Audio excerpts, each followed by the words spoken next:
फातिमा की रानी माँ, प्रभु यीशु की माँ, आसरा तू ही है माँ।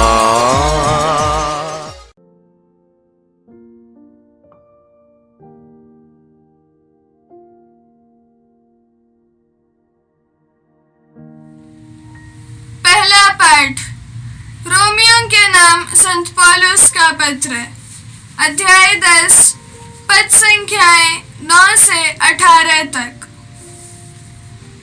यदि आप लोग मुख से स्वीकार करते हैं कि यीशु प्रभु है और हृदय से विश्वास करते हैं कि ईश्वर ने उन्हें मृतकों में से जिलाया है, तो आपको मुक्ति प्राप्त होगी। हृदय से विश्वास करने पर मनुष्य धर्मी बनता है और मुख से स्वीकार करने पर उसे मुक्ति प्राप्त होती है। धर्म ग्रंथ कहता है, जो कोई उस पर विश्वास करता है उसे लज्जित नहीं होना पड़ेगा। इसलिए यहूदी और यूनानी में कोई भेद नहीं है, सबों का एक ही प्रभु है।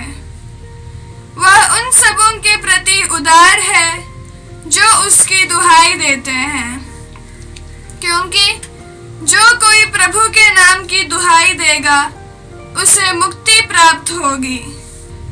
परंतु लोग उसकी दुहाई कैसे दे सकते हैं यदि उन्हें उसमें विश्वास नहीं? वे उसमें कैसे विश्वास कर सकते हैं यदि उन्होंने उसके विषय में सुना नहीं? वे उसके विषय में कैसे सुन सकते हैं यदि कोई प्रचारक ना हो? और कोई प्रचारक कैसे बने यदि वह भेजा ना जाए?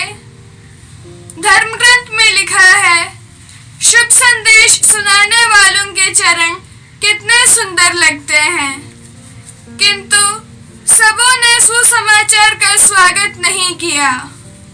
ईसाइयास कहता है, हे प्रभु, किसने हमारे संदेश पर विश्वास किया? इस प्रकार हम देखते हैं कि सुनने से विश्वास उत्पन्न होता है और जो सुना जाता है वह मसीह का वचन है। अब मैं पूछता हूँ, क्या उन्होंने सुना नहीं? उन्होंने अवश्य सुना है, क्योंकि उनकी वाणी समस्त संसार में फैल गई है और उनके शब्द पृथ्वी के सीमांतों तक। यह प्रभु की वाणी है। ईश्वर को धन्यवाद। अनुवाक्य, इसकी गूंज संसार भर में फैल जाती है। इसकी गूंज संसार भर में फैल जाती है। आकाश ईश्वर की महिमा बखानता है, तारामंडल उसका सामर्थ्य प्रकट करता है। दिन दिन को इसकी कहानी सुनाता है और रात रात को इसे बताती है। अनुवाक्य, इसकी गूंज संसार भर में फैल जाती है। इसकी गूंज संसार भर में फैल जाती है। ना तो कोई वाणी सुनाई देती है, ना कोई शब्द और ना कोई स्वर, फिर भी इसकी गूंज संसार भर में फैल जाती है और पृथ्वी के सीमांतों तक इसकी ध्वनि। अनुवाक्य, इसकी गूंज संसार भर में फैल जाती है। इसकी गूंज संसार भर में फैल जाती है। जय घोष। Alleluia alleluia. प्रभु कहते हैं, मेरे पीछे चले आओ, मैं तुम्हें मनुष्यों के मछुए बनाऊंगा। अल्लेलुया। प्रभु आप लोगों के साथ हो और आपके साथ भी।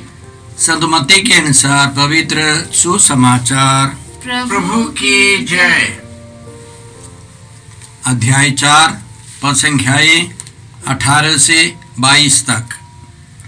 गलीलिया के समुद्र के किनारे टहलते हुए यीशु ने 2 भाइयों को देखा, सीमोन जो पेतरुस कहलाते हैं और उसके भाई अंद्रेयास को। वे समुद्र में जाल डाल रहे थे क्योंकि वे मछुए थे। यीशु ने उनसे कहा, मेरे पीछे चले आओ, मैं तुम्हें मनुष्यों के मछुए बनाऊंगा। वे तुरंत अपने जाल छोड़कर उनके पीछे हो लिए। वहां से आगे बढ़कर यीशु ने और 2 भाइयों को देखा, जबेदी के पुत्र याकूब और उसके भाई योहन को। वे अपने पिता जबेदी के साथ नाव में अपने जाल मरम्मत कर रहे थे। यीशु ने उन्हें बुलाया। वे तुरंत नाव और अपने पिता को छोड़कर उनके पीछे हो लिए। यह प्रभु यीशु का परम पवित्र सुसमाचार है। ख्रिस्त की जय। जय यीशु क्रिस्त में प्रिय भाई और बहनों, 30 नवंबर को हम लोग यीशु के एक महान प्रेरित संत अंद्रेस का पर्व मनाते हैं। 30 नवंबर 60 ईस्वी में रोमी शासक नीरो के समय उनको क्रूस पर मरना पड़ा। वे क्रूस पर शहीद बन गए। इसलिए माता कलीसिया हमको ऐसे पाठ देती है जिन पर हम लोग मनन करें और संत अंद्रेस की सहायता मांगकर पवित्रता में सुसमाचार के प्रचार में आगे बढ़े। इसलिए पहला पाठ रोमियों के नाम संत पौलुस के पत्र से हैं, अध्याय 10 पद संख्या 9 से 18, और इसमें मुख्य विषय है सुसमाचार का प्रचार और विश्वास। उनका कहना है, पौलुस रोमियों के नाम पत्र में लिखते हैं कि हमको मुख से स्वीकार करना है यीशु प्रभु हैं, और हृदय से विश्वास करना है पिता ईश्वर ने यीशु को मृतकों में से पुनर्जीवित किया तो हमको मुक्ति प्राप्त होगी। और आगे उनका कहना है, इसी प्रकार हम लोग देखते हैं कि सुनने से विश्वास उत्पन्न होता है, और जो सुना जाता है वो मसीह का वचन है। मसीह का वचन सुनने से हमारा विश्वास उत्पन्न होता है, बढ़ता है, और हमको स्वीकार करना है, हमको मानना है कि जब हम लोग हृदय में विश्वास करते हैं पिता ईश्वर ने यीशु को मृतकों में से पुनर्जीवित किया तो हम लोग धर्मी बन जाते हैं, हम पवित्र हो जाते हैं। और मुख से स्वीकार करने पर कि यीशु प्रभु है तो हमको मुक्ति का अनुभव मिलता है। तो यह प्रोटेस्टेंट भाई लोग इस पर जोर लगाते हैं कि ईश्वर का वचन सुनाना है, सुनना है तो हमारा विश्वास बढ़ता है, और केवल इसी पर वे लोग जोर देते हैं। यह सच है, गलत नहीं है। सबसे उत्तम तरीका ईश्वर का वचन सुनना है जिससे हमारा विश्वास बढ़ता है। लेकिन हम लोग परंपरागत कैथोलिक चर्च में यह भी मानते हैं प्रार्थना करने पर हमारा विश्वास बढ़ता है। कैथोलिक चर्च में परंपरागत तरीका है विश्वास बढ़ाने के लिए प्रार्थना, और किसी साधना केंद्र में इस पर वे लोग जोर देते हैं। संत लूकास के सुसमाचार अध्याय 17 में पद संख्या 5 में प्रेरितों ने यीशु से प्रार्थना की, प्रभु हमारा विश्वास बढ़ाइए। तो प्रार्थना करने पर भी हमारा विश्वास बढ़ेगा। इसके अलावा संत योहन के सुसमाचार अध्याय 20 पद संख्या 8 में हम लोग पढ़ते हैं, पेत्रुस और योहन ने यीशु की कब्र में प्रवेश किया और योहन ने देखा और विश्वास किया। क्या देखा होगा? कब्र के सामने जो पहरेदार है वे बेहोश पड़े हैं, कब्र खाली है, यीशु के वस्त्र बाकी है, और उस वस्त्र पर यीशु के फोटो जो टूरिन में अभी तक यीशु के कफन के कपड़े अभी तक रखा हुआ है सुरक्षित, और उस पर यीशु का फोटो था। पुनर्जीवित यीशु के पिक्चर को देखकर योहन ने विश्वास किया होगा। कुछ भी हो, यीशु के पुनरुत्थान से संबंधित चमत्कार देखने पर हमारा विश्वास बढ़ता है, तो देखने से भी हमारा विश्वास बढ़ता है। इसके अलावा संत यूहन्ना के सुसमाचार अध्याय 20 में हम लोग पढ़ते हैं कि संत थॉमस उनके 10 भाइयों के साथ नहीं थे।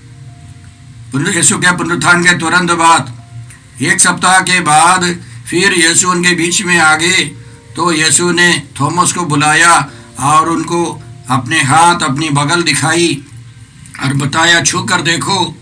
उन्होंने छू कर देखा होगा, उन्होंने देखा, उन्होंने स्पर्श किया और उन्होंने घोषणा की, हे मेरे प्रभु, हे मेरे ईश्वर। तो स्पर्श करने से, ये पुनर्जीवित यीशु के निकट जाने से, उनको निकट से अनुभव करने से विश्वास बढ़ता है। कहने का मतलब हमारे 5 इंद्रियों के द्वारा ईश्वर हमारे विश्वास को बढ़ाता है। तो इसलिए हमको वचन सुनना है, साथ साथ हमको प्रार्थना करनी है। प्रार्थनाओं में, संस्कारों में भाग लेकर यीशु को निकट से अनुभव करना है, हमारा विश्वास बढ़ेगा। यही संत अंद्रयास हमको सिखाते हैं। इसके अलावा संत पौलुस लिखते हैं, सुसमाचार सुनाने वालों के चरण कितने सुंदर हैं। यह यशायाह नबी के ग्रंथ अध्याय 52 पसंगिया 7 में लिखा है, और उसको कोट करके उसकी उद्धरणी लेकर पौलुस हमको याद दिलाते हैं, हमको समझाते हैं, जो सुसमाचार सुनाते हैं उनके चरण, उनके पैर, उनका जीवन, उनका शरीर, ये सब बहुत सुंदर है। सबसे सुंदर कार्यक्रम है सुसमाचार सुनना और सुनाना। तो इसलिए संत अंद्रयास को हम लोग समझते हैं कि वो महान संत है, बहुत सुंदर संतों में एक हैं। सुसमाचार में हमने सुना कि किस प्रकार प्रभु यीशु ने अंद्रयास को और उनके छोटे भाई सीमोन को बुलाया था अपने शिष्य के रूप में। संत यूहन्ना के सुसमाचार से हमको पता चलता है कि अंद्रयास और सीमोन यूहन्ना बपतिस्ता के शिष्य थे, और एक बार यीशु यूहन्ना की बगल से गुजर रहे थे, तो यूहन्ना ने अंद्रयास और उसके एक साथी को दिखाकर बताया, देखो ईश्वर का मेमना जो संसार का पाप हर लेता है। और उसके आगे समझाया, यही तो पवित्र आत्मा देने वाला है, यही तो ईश्वर के पुत्र हैं। यह सुनकर उन दोनों ने विश्वास किया और वे यीशु के पीछे पीछे हो गए। और यीशु ने पीछे मुड़कर पूछा, क्या चाहते हो? तो उन्होंने उत्तर दिया, रब्बी आप कहाँ रहते हैं? यीशु ने कहा, आओ और देखो। और उन्होंने जाकर पूरी रात उनके साथ बिताया, और उनको मालूम हो गया यही है आने वाले मुक्तिदाता, प्रभु एकमात्र मुक्तिदाता। इसलिए सुबह उठकर अंद्रयास भागे, अपने छोटे भाई को समझा करके अंद्रयास ने सीमोन को यीशु के पास पहुंचाया। इसके पहले ही, यीशु की अंतिम बुलाहट के पहले ही यीशु ने उनको देखा था, उनको समझाया था, और उनका विश्वास धीरे धीरे बढ़ रहा था। आज के सुसमाचार के अनुसार अंद्रयास ने और सीमोन ने अपने जाल, अपनी नाव सब छोड़कर यीशु का अनुसरण किया। परंपरा के अनुसार अंद्रयास ने पहले एशिया माइनर में सुसमाचार सुनाया, फिर मासिडोनिया में, मकेदोनिया में, और ग्रीस में, यूनान में। परंपरा के अनुसार 30 नवंबर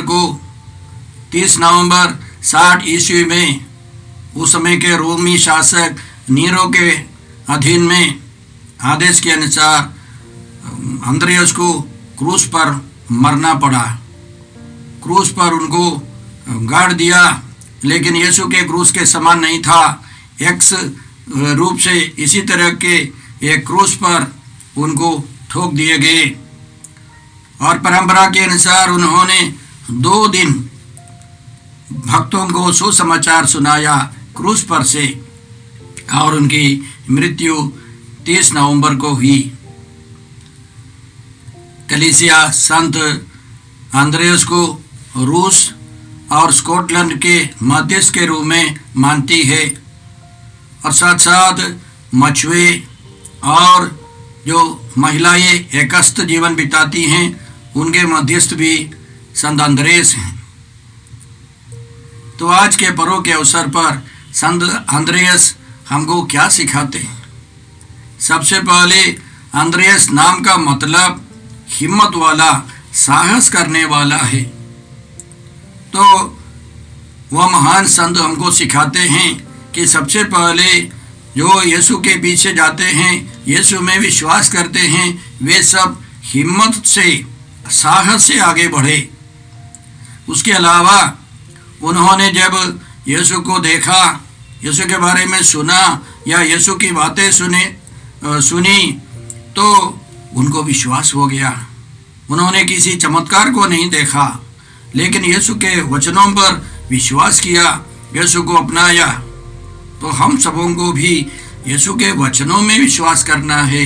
कई लोग इधर उधर चमत्कार देखने के लिए जाते हैं।